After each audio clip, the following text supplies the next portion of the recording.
sometimes in life, things happen to us, and before we know it, it's completely out of control. Okay.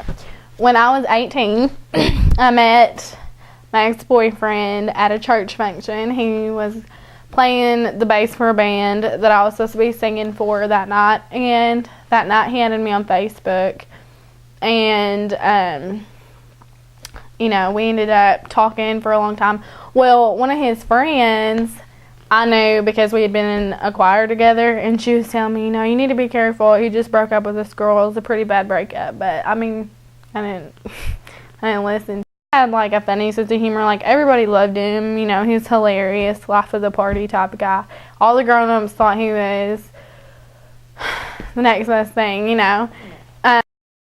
So we ended up having sex, and like that very night, like we were leaving, and I made him mad, and he called me a slut, and like that was the first time like he had ever been mean to me. And to say that, I mean, that made me feel like crap, because I just had sex with a youth pastor. He would just get mad. And then one night, we got in a fight about something. Oh, I remember. I was staying the night at his place, and his phone went off, and it was his ex-girlfriend. And she was like, baby, is she gone yet? And so I woke him up. I was like, excuse me, you know, what the crap? And he like grabbed my shoulders and was shaking me and was like, don't you ever go through my phone again. And I was like, why don't you try not cheating on me?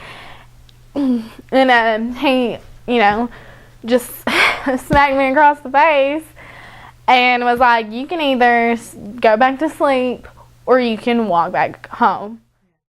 And he just started having sex with me, you know, like we would just have, you know what I'm saying? Like, the only time he wanted to hang out was when he wanted that. And that night, like, that's what we did, and it made up for it, you know what I'm saying? Yeah. And that's when, like, that started getting kind of...